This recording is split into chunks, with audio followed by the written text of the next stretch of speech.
Sí. Entonces decíamos que los efectos que acabamos de ver, efectos de derecho sustancial, y también debo decir, ¿no?, los otros efectos, ¿no?, pero no se pueden producir, pero los sustanciales no se pueden producir cuando el demandado sea incierto o desconocido, que es lo mismo, o cuando, siendo cierto, se ignore su domicilio. Los efectos estos efectos solamente se podrán producir cuando, hecha la publicación de los edictos, que contiene y debe contener, por razones defensivas, obviamente, el plazo para apersonarse es un emplazamiento para apersonarse, para constituirse, para comparecer. Comparece dentro de ese plazo, se dice: aquí estoy, me dieron 30 días, me dieron 60 días, me dieron 15 días, lo que fuera que sean los plazos que entren en juego.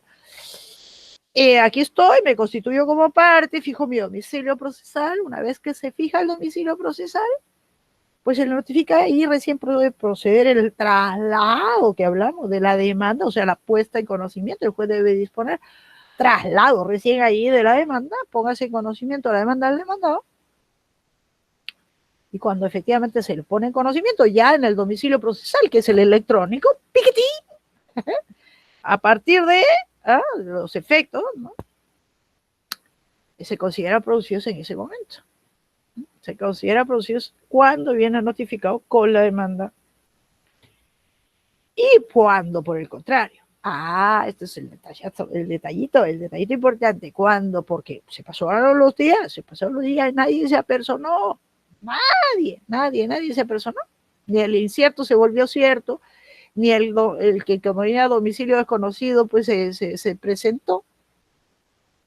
O sea, los edictos no logrados, bueno, aparentemente, ¿no?, partimos de la ficción de que se le ha puesto en conocimiento este llamamiento al proceso.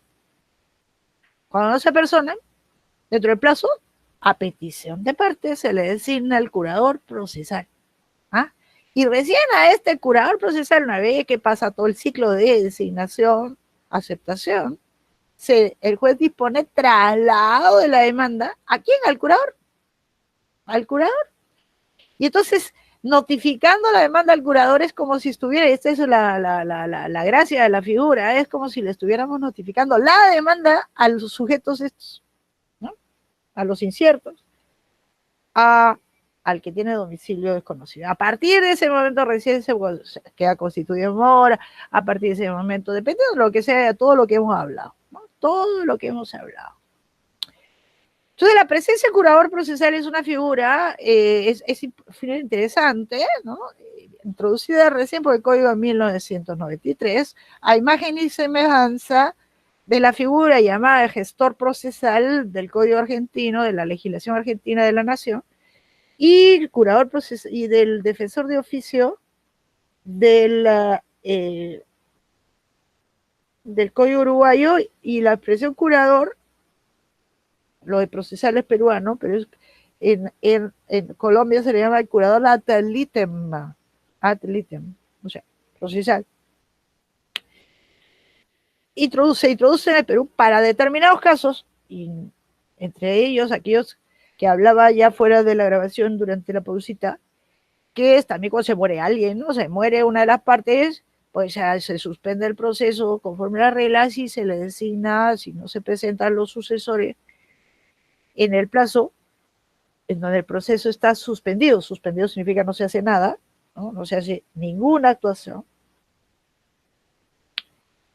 Si no se presentan los sucesores, entonces se le designa un curador procesal, lo que permite continuar con el proceso. La idea general de la presencia del curador es que el proceso pueda continuar, pese a la ausencia de una parte, ¿no?, a través de esta ficción del nombramiento de un curador procesal. Es una curatela especial, ¿no?, sustancialmente hablando, es una curatela especial, y por lo tanto participa de la naturaleza de la curatela, ¿sí?, de la curatela de derecho sustancial. Pero ¿quién es este curador procesal en concreto, no? En concreto, pues eso está previsto muy lacónicamente en el artículo 61 del Código Procesal Civil, que dice quién es, ¿no? El curador, no, quién es y cuándo se le designa. Entonces dice, el curador procesal, ¿quién es? Es un abogado. O sea, a diferencia de las curatelas del Código Civil, en donde hay uno establece, ¿no? ¿Quién va a ser curador de fulano? ¿No? Según las circunstancias, su cónyuge, sus parientes, de tal grado, tinto, tanto, establece un orden de prioridad. Aquí es un abogado cualquiera, no es un pariente, es un abogado cualquiera. ¿Quién es abogado? Nombrado por el juez. ¿Cuál es la peculiaridad de cualquier abogado? Y que se vuelve curador porque lo designa el juez. ¿Por qué? Porque se lo pide el interesado. ¿Cuándo? Cuando se verifica alguno de los casos, y el que nos interesa es el del inciso 1, que es el que tiene que ver con el estado en el que estamos, ¿no? Cuando no sea posible emplazar válidamente, léase, nuevamente está escrito mal, cuando no sea posible notificar personalmente al demandado, no emplazar válidamente, porque el llamamiento es perfectamente válido, la notificación por edictos es válida y produce efectos. El efecto, justamente de habilitar que si no se presenta, o sea, le designa un curador procesal. O sea, también esto merecería su ajuste terminológico, ¿no? Porque si no, pues caemos en el engaño de que no se puede emplazar válidamente, estamos poniendo un término muy grueso, muy pesado, ¿no? Válidamente, al demandado, por ser, son nuestros casos, ¿no? Indeterminado, incierto, con domicilio o residencias ignorados, según lo dispone el artículo 35, o sea, viene la conexión con el 35. Pero esto está mal redactado, ¿no? Mal redactado, entonces debe entenderse que es nuestro caso. Cuando no es posible notificar la demanda al demandado, ¿no? Y entonces, ¿qué hay que hacerlo? Y por lo tanto hay que emplazarlo para que sea persona. Ese es el caso. Cuando viene emplazado para su apresamiento, conforme al artículo 435, debería decir ahí, y entendamos que eso dice, por ser indeterminado, incierto, domicilio o residencia ignorados, se le ha notificado por edicto si no ha vencido el plazo ¿no? Y la combinación está de 435, no se ha personado, ergo, se puede continuar con el proceso. Esa es la idea, esa es su gracia, ¿no? La gracia es que el demandante, pese a esta circunstancia de no poder identificar al demandado, le está habilitando que pueda arrancar con el proceso. Y bueno, hay que hacer el intento de que ese incierto se materialice. Hay que hacer el intento que ese sujeto, no le estamos impidiendo, si el demandante no sabe dónde domicilio el demandado, pues no le estamos impidiendo demandar, porque ya ándate tú con una lupa a buscar dónde domicilia el demandado. Ah, no, yo te lo habilito, yo ordenamiento, te lo habilito.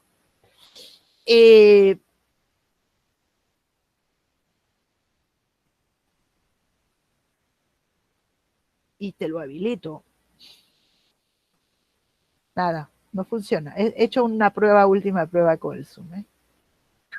Sí, última, por eso me he visto la pausa, ¿no? El hipo. Entonces, tenemos este casito, ¿no? Que en realidad es una norma, es un supuesto, es pensado para que el demandante pueda llevar adelante un proceso pese a que existe este problema de no saber a quién demandar, no tener identificado todo a los que debe demandar, no tener al demandado domiciliado, no saber dónde está, y se lo habilita. Entonces se hace todo este procedimiento específico, que es la publicación del edicto, la emisión, la orden primero, arrancando con la orden de que se le emplace para que se apersone, y se le emplace por edictos, publicación de los edictos, esperar los plazos ahí establecidos, y si se vencen los plazos, permitirle al demandante continuar con el proceso, pues poniendo esta figura del curador, ¿no? Que es un abogado cualquiera que es designado libérrimamente por el juez, ¿no?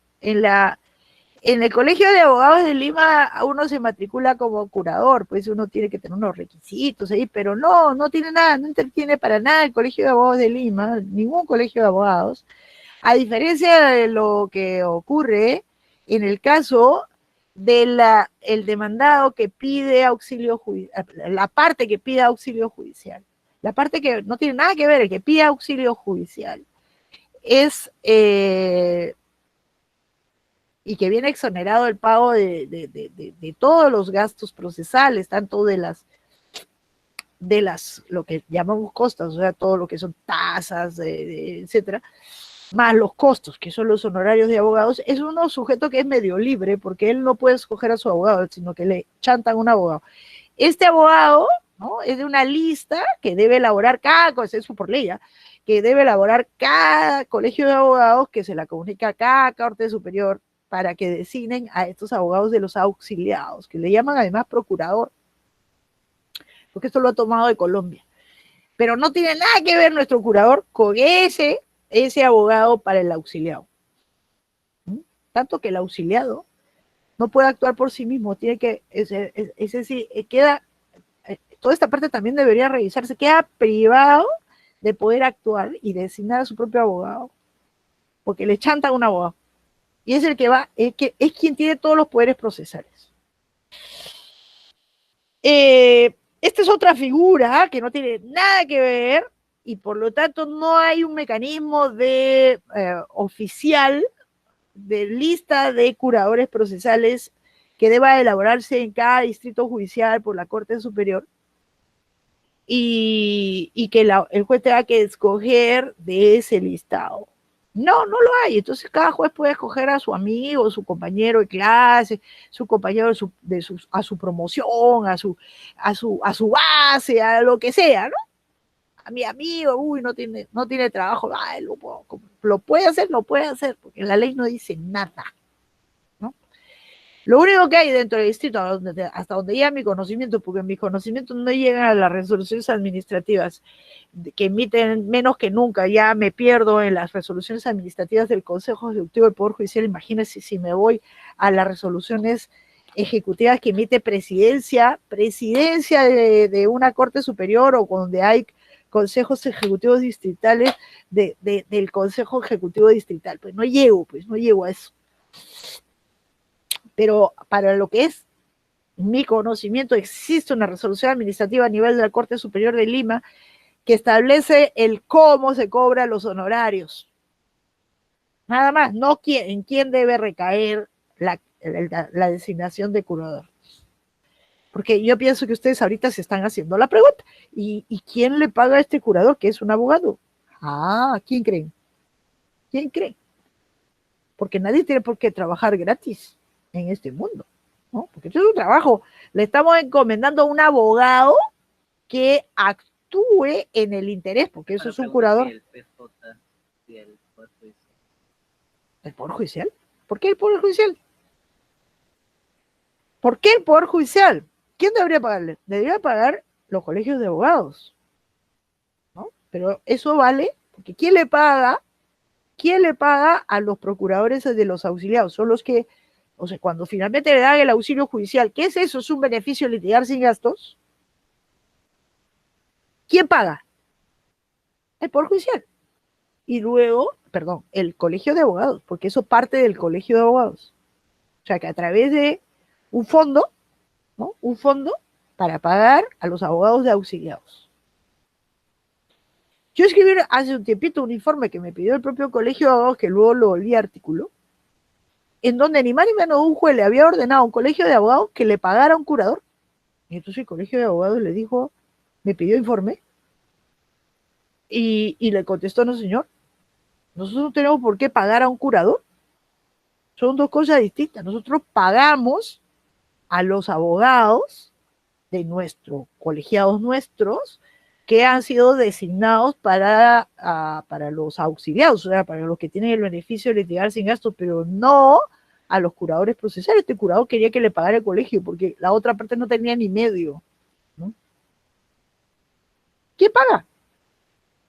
Pues paga la contraparte, paga la parte que ha pedido que se designe, que en este caso es nuestro demandante. Es más, por eso la Corte Superior de Lima ha establecido un procedimiento para el pago, porque antes se hacía como sea. Y entonces, ¿cómo es el procedimiento? Nada, el juez fija los honorarios del abogado, designa al curador procesal, le fija sus honorarios y la parte demandante tiene que hacer un depósito judicial por esos honorarios.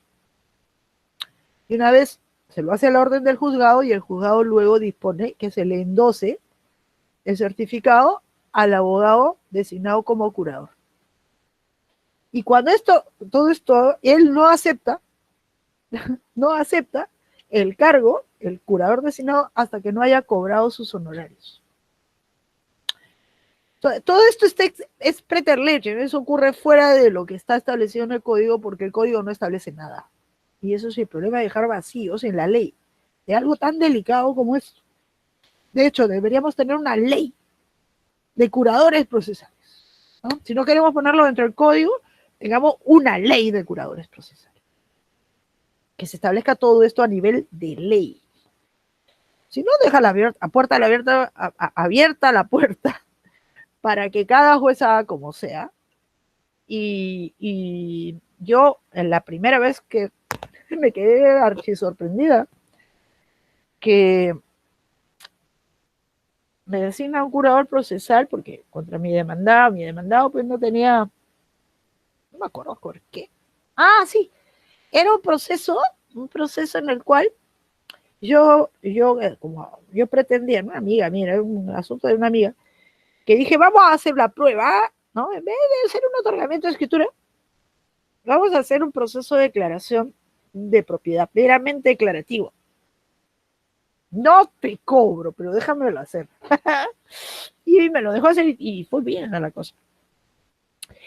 Porque era el caso de una amiga mía que había heredado un departamento aquí en Tarata, de este edificio que se destruyó pues con el atentado terrorista en Tarata. Lo había heredado de su abuela, ¿no? En realidad lo había heredado por representación, porque en el medio se había muerto su papá. Entonces ella era la heredera junto con su hermano, tenían la declaración de sucesión intestada, tenían todo. ¿Pero qué pasó? La señora, la abuela, había comprado y se habían quedado en mero documento privado. Había pagado todo el precio, tenía todo el choclón de letras de cambio. Que había pagado todo, tenía todo. Pero ¿qué pasó? La inmobiliaria, que había construido en los años 60, pues es antiguo ese edificio, ya no estaba operativa, estaba en liquidación.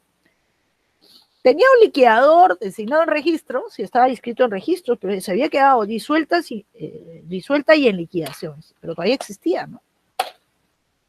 Y entonces, bueno, yo dije, vamos, en lugar de mandar otorgamiento de escritura pública, vamos a hacer una meramente declarativa, que se declare que ustedes son los propietarios. Y en base a esa declaración hacemos la inscripción de registros. Me dieron el ok y me fui para adelante. Entonces, había que demandar a la inmobiliaria esta, no sé cuánto, sociedad anónima en liquidación. Entonces demandamos domicilio desconocido. ¿No bien? Entonces pedí que se notificara por edicto, se hicieron los edictos y no se presentó nadie. Y entonces se designó al curador procesal. Y entonces yo, ¿y ahora qué hago? Se dijo, fulano de tal. Después resultó que era un coleguita, todavía yo no enseñaba, ¿no? Resultó siendo un colega mío, ya murió, ya falleció. Profesor aquí en la facultad.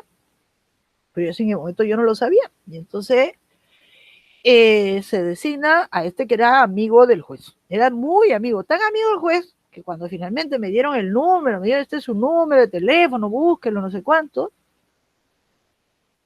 me fui a su estudio para concertar los honorarios. Y lo que más me sorprendió es que tenía el expediente en su estudio. ¡Ay, qué le parece, Fernando! Lo tenía en sus manos el expediente, lo que yo ni por asomo podía tener. Lo tenía él, porque era tan amigo del juez que le había dado el expediente y estaba leyendo. El expediente real. El expediente. El expediente falso, real. El expediente. Tenía el expediente. Bueno, y concertamos los honorarios, se lo pagamos al toque y entonces presentó su escrito aceptando, ¿no? Eso fue una experiencia muy interesante para mí. ¿Por qué? Porque obviamente era una juez. Le había asesinado a su amigo del alma, ¿no? Tanto que le encomendó el expediente. O sea, ella lo tenía en despacho, porque no estaba con el secretario, lo tenía en despacho y se lo llevó a su casa y de su casa se lo dio al... Yo no pregunté nada, como si lo tiene, ¿no? No.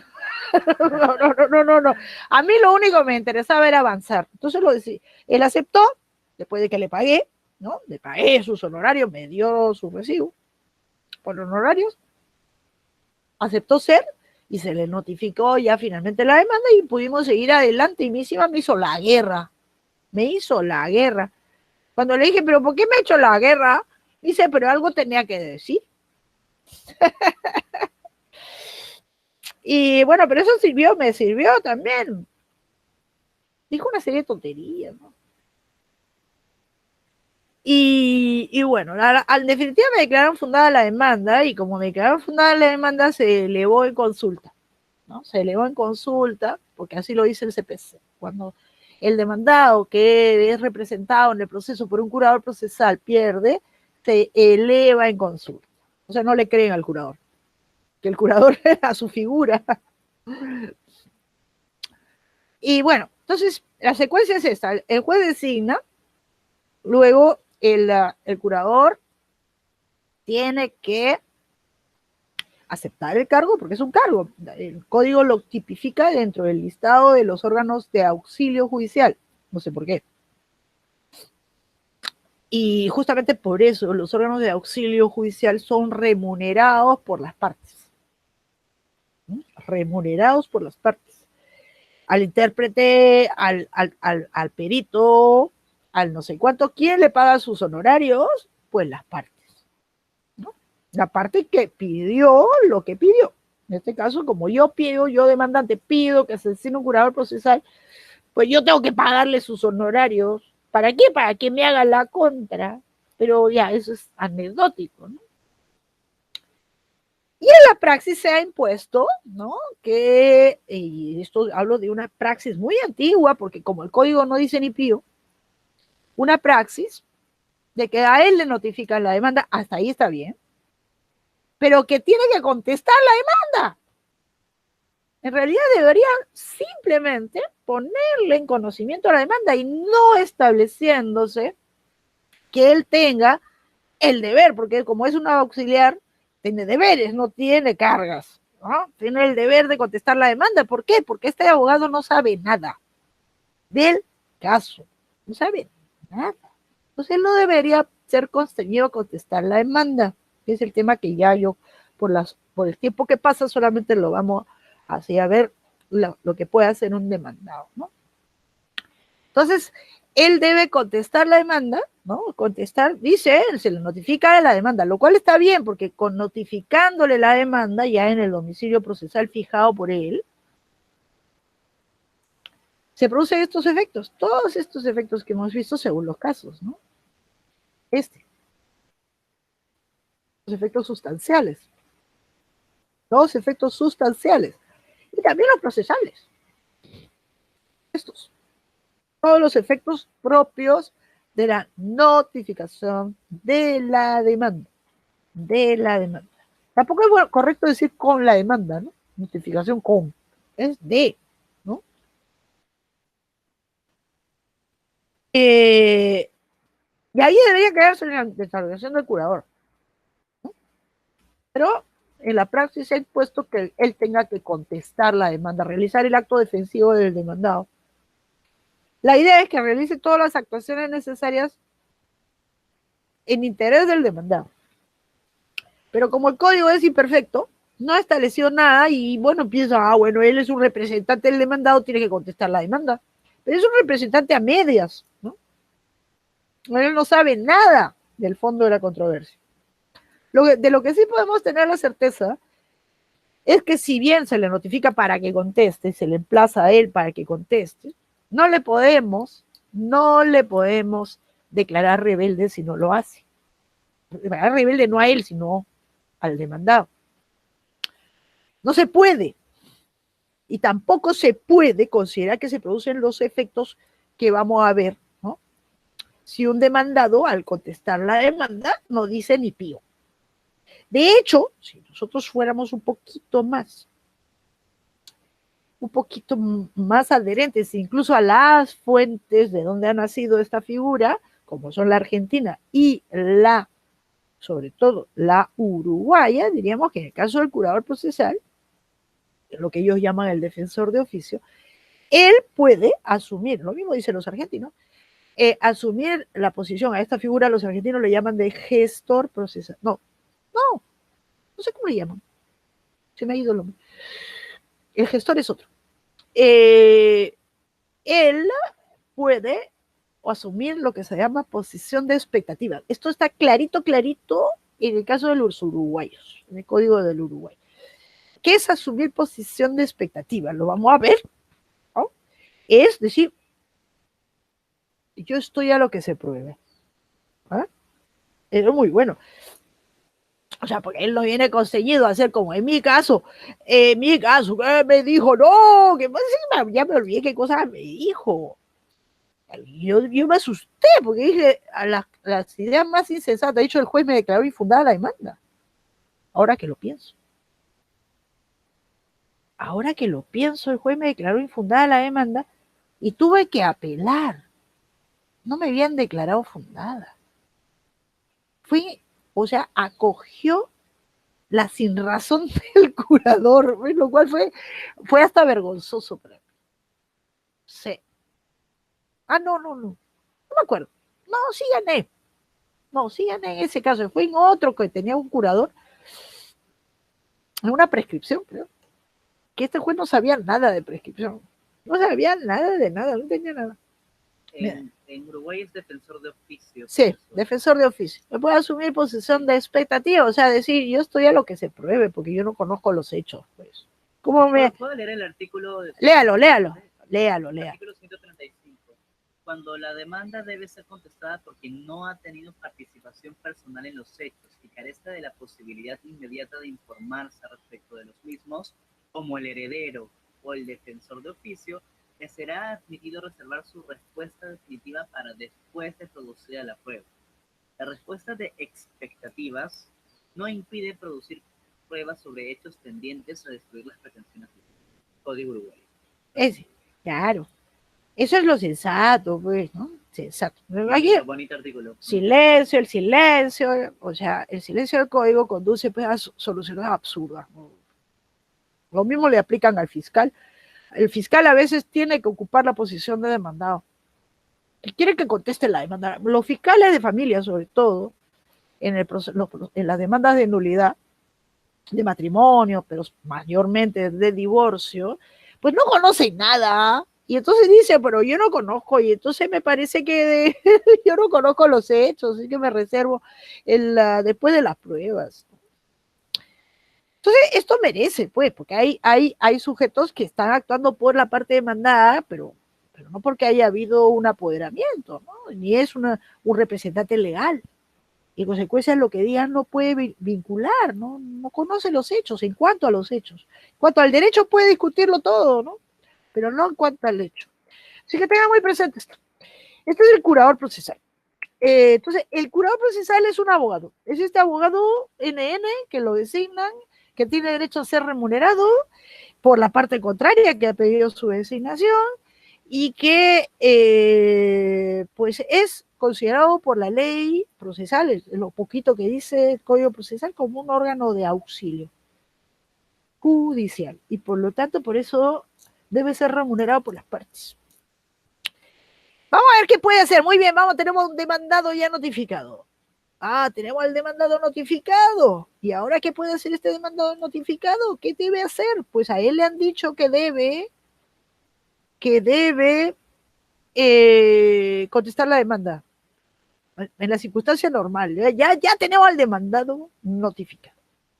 Tenemos al demandado notificado. Al curador lo vamos a dejar entre paréntesis, nos vamos a referir a él. Al ver qué debería poder hacer un curador, si pues somos de vez en cuando hay que ser sensatos, ¿no? De vez en cuando. aunque la ley no diga nada, hay que ser simplemente sensatos, ¿no?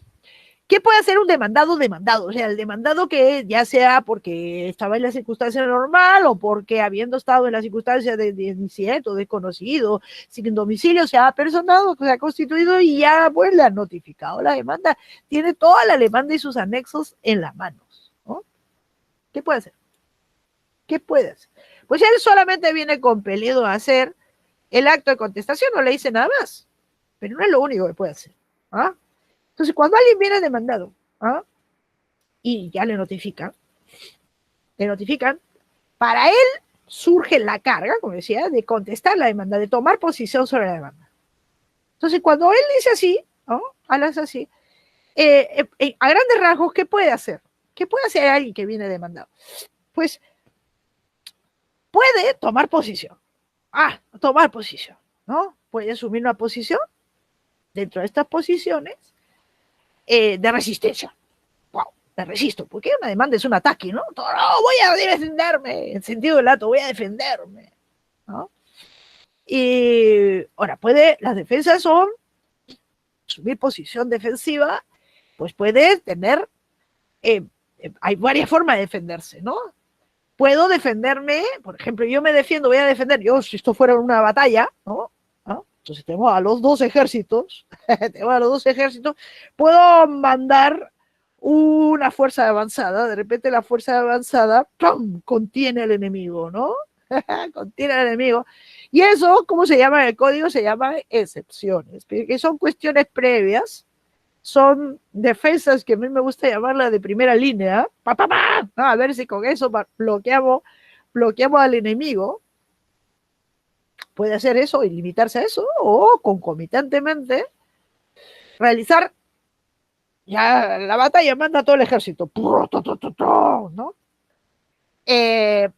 Puede ser mandar primero, ¿no?, mandar su fuerza avanzada y le sigue el ejército, o puede ser que solamente la avanzada, pero eso no es aconsejable, ¿no?, menos que nunca, tal como lo ha previsto nuestro código. Y viene compelido, ¿qué es lo que viene compelido? Así, realizar el acto en donde condensar todas sus herramientas defensivas, que se llama el acto contestar la demanda, respuesta, ¿no?, da la respuesta. Resistente, pero son resistencias, ¿no? Porque hay varias formas de resistirse. Pero también puede claudicar, puede asumir una posición de no resistencia. Vamos a ver, hay muchas formas también de resistir, hay muchas formas de no resistir. Uno se puede resistir, de hecho puede resistir, vamos al otro cuadro que está más adelante, mucho más adelante,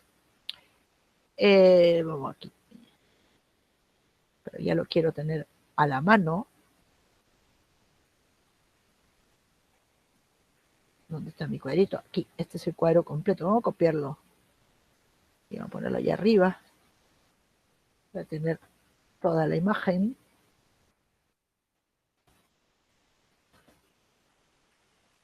Entonces, aparte de plantear, ¿no?, su resistencia, decide resistir, dejamos de lado el resistir, ya vamos a ver eso, él puede no resistir, y en el ordenamiento peruano el no resistir puede desprenderse el comportamiento no resistente del no hacer nada. No hago nada, simplemente me echo a mi cama a dormir, no hago nada. Eso lo conduce a un estatus llamado de rebeldía, que dependiendo del modelo que se acoja, y nosotros hemos acogido de que la rebeldía tiene sí significado contrario al demandado, sí, puede considerarse un comportamiento no resistente cuando efectivamente de su no actuación, de su inactividad, se desprenden consecuencias negativas para él, y entre ellas considerar que no se ha defendido y que la no defensa implica admisión de las razones del demandante. No todas las razones en cuanto a los hechos.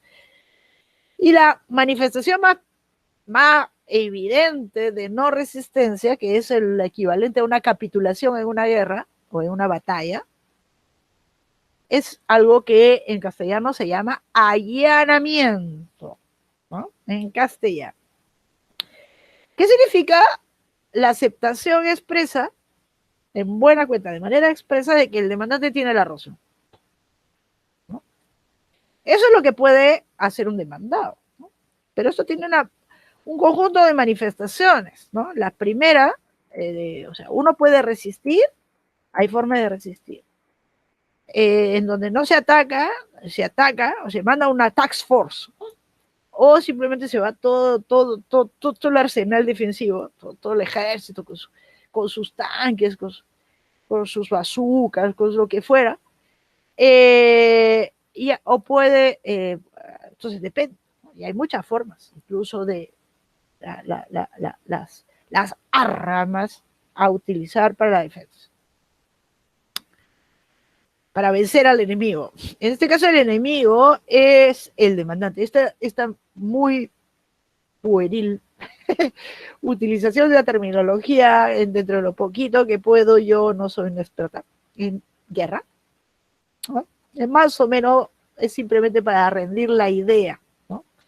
Rendir la idea de alguien que viene atacado, porque es un ataque, la demanda es un ataque, y que puede, como cualquiera que es atacado, simplemente o defenderse, ¿no? Defenderse o no defenderse, ¿no? Resistir o no resistir. Ese es el dilema de un demandado. Hamletiano, no ser o no ser, bueno, defender, me defiendo o no me defiendo, me defiendo o no me defiendo, y eso es lo que vamos a ver a la próxima semana. Y lo dejamos ahí porque no podemos arrancar un tema nuevo, sino solo plantearlo. ¿Ok? ¿Tenemos preguntas? Me parece que no. Ya, y entonces a Renzo. Alexander tiene una pregunta. Sí, profesora. Dígame, Alexander. Doctora, buenas tardes. Tengo una pregunta. En el caso del curador procesal, por el ejemplo que puso y usted comentó, sobre su caso que le tocó, Sí. le tuvo que pagar al abogado de la otra parte para que sea la contraparte en este caso. Sí, le tuve que pagar, ¿verdad? Y así, no solamente yo, todos pagan. ¿No es cierto, Fer? Todos pagan. Siempre, claro. O sea, Todos pagan la contraparte, doctora. En este caso. O sea, yo demandante pido que se designe un curador procesal. El juez designa al curador procesal Juan Pérez. Entonces, ahora, ¿qué es lo que hace el juez? Le agrega desde la resolución esta en Lima, ¿no? Le dice, fijándose sus honorarios en tanto, póngase en conocimiento del demandante, para que los deposite en el Banco de la Nación. Entonces, ¿el demandante qué hace? El demandante va y dice, ya, qué bien, entonces va, hace su depósito judicial, dice, ya está, este certificado de depósito, número no sé cuántitos. Entonces el juez que dispone, entonces sea a favor del fulano, ¿no? Si es que acepta, y obviamente eso ya está concertado, acepta y lo designa. Siempre es la otra parte la que paga. Porque tenga presente que no está la parte que beneficiada, no está ausente, no existe, no está. O sea, no está. Mi pregunta es, ¿qué pasa si que la parte no pide un curador? ¿Qué sucede ahí? Eso ahí, como este es un acto necesario, si no tiene los medios, tiene que pedir auxilio judicial. Si no, sí o sí, porque si no, su proceso no va a avanzar. Y si depende de él pedirlo y no paga y es imputable la demora, ahí se dan las condiciones para que se declare el abandono del proceso. Es un sí o sí. O paga o paga. Y si no paga, él tiene que pedir y no pide, el proceso está paralizado por causa imputable al propio demandante. Y en consecuencia pasan 4 meses y el juez de oficio puede declarar el abandono del proceso. ¿Listo? ¿Qué más? ¿Renzo? Renzo me parece que tiene una pregunta. O no, es que yo lo he invocado. Renzo, invoco. No sé si es para eso. Pásenle la voz a sus compañeros. Dan tiene una pregunta, profesora. Ya. Es en la otra sala, perdón. Él pregunta lo siguiente: profesora, ¿los auxilios judiciales se determinan por proceso administrativo. Sí, es un procedimiento administrativo que tiene el Poder Judicial. Sí, esa es otra materia que también tendría que ser revisada. Porque quien debería hacerlo son los colegios de abogados, a fin de cuentas son ellos los que tienen que pagar.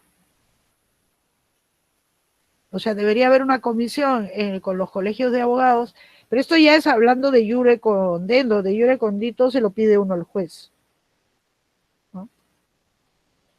Y es un procedimiento que está en parte en el código y en parte en resoluciones administrativas.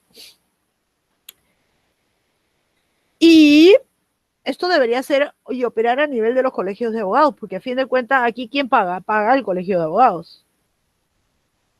Y si paga el colegio de abogados, pues él es el que debería determinar si es un caso de aquellos que vale la pena, o sea, en donde realmente el sujeto está pues necesitado, ¿no? Bueno, aquí hay también pan por regalar, digamos, soluciones coherentes, ¿no? Coherentes para efectivizar que aquellas personas de escasos recursos, que es una promesa constitucional,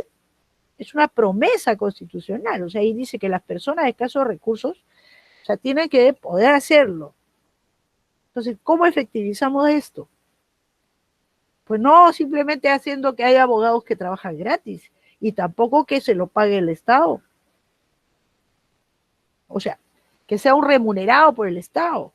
Porque eso lo han hecho solamente pues los defensores de oficio del Ministerio de Justicia, que son unos cuantitos, están dedicados en un 90% para los jueces, para los asuntos penales y los restos para alimentos y también lo hay para laboral, ¿no?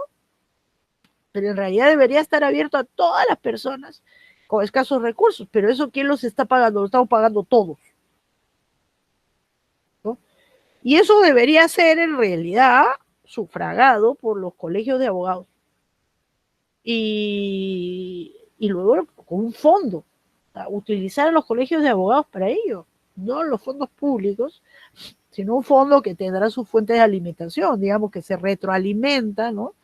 ¿Por qué? Porque la parte perdedora tendrá que devolver el dinero, pagar las costas, y eso va al fondo, ¿no? Y para alimentar el fondo, se alimenta ese fondo, se autoalimenta, digamos, ¿no? Y todo tiene solución, cuestión de un poco de fantasía.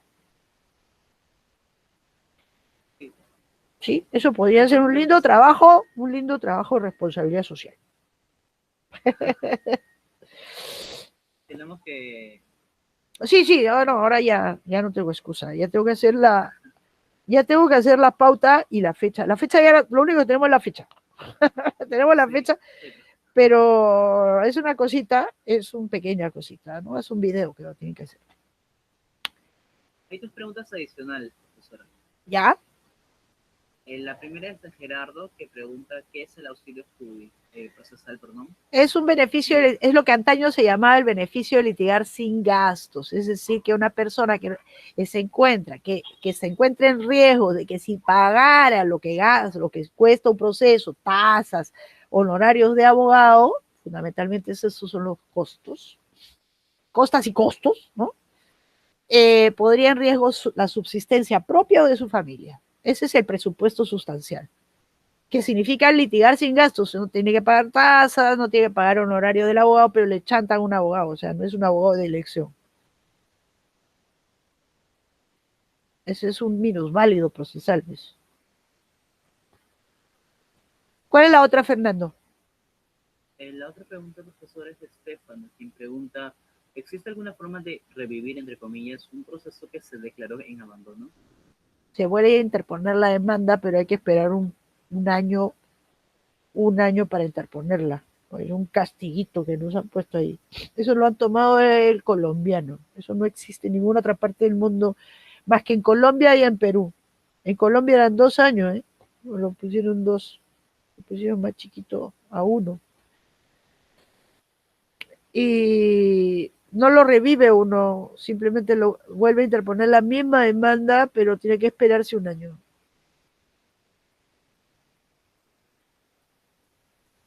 ¿Algo más? A ver, déjame revisar una vez más. Me parece que no. Listo. ¿Seguimos grabando, profesora? ¿No Sí, sería claro. una grabación? Sí, claro, estamos grabando.